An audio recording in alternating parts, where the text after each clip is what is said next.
Welcome back! Today on Dialed In DIY, I'm sharing with you my favorite mixture for DIY management of dry, damaged, or just overly chapped skin. Lately in our home, the combination of weather, overworked hands, and a lot of needed hand washing because of a newborn in the house has caused for split fingers, chapped skin, or cracked heels.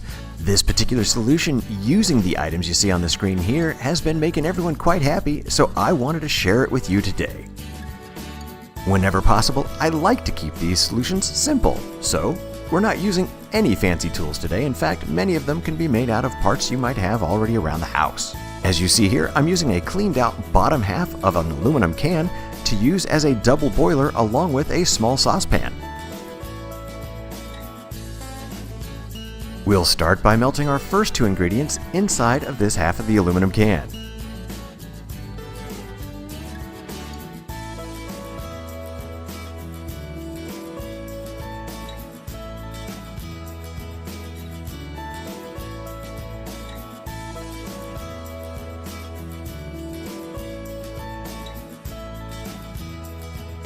You'll be heating the water in the saucepan over a medium to low heat on a stove, but start with just about an inch or so in the water. Put your tin can inside and see if it bobs around or floats. If it does, pour some of the water back out, and if you need to, you can add a little bit more water as you're heating this up.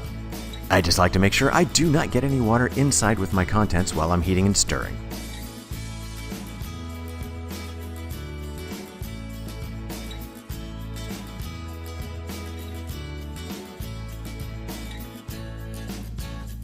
I am going to be adding a little bit of vitamin E oil to this before I pour it, so I do want to let it cool down just a little bit first.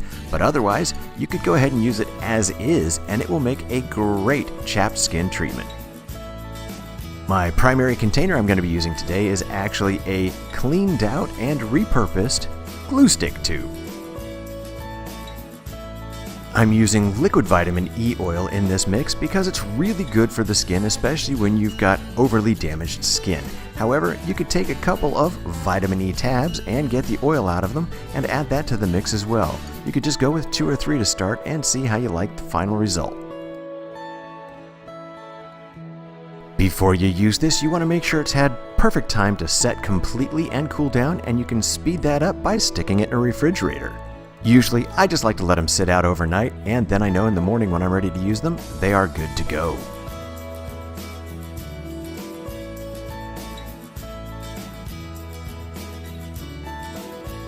I first started tweaking around with the ratio of contents, trying to come up with something that was good for rough scars, and it turns out this mixture worked great for that, but it's also great on any other kind of dry and damaged skin. So, have fun. If you want, make it for gifts for friends and family. Nice thing about putting it in a tube like this is you can apply it without getting it all over your fingers and get right back to whatever work or other activities you're involved in.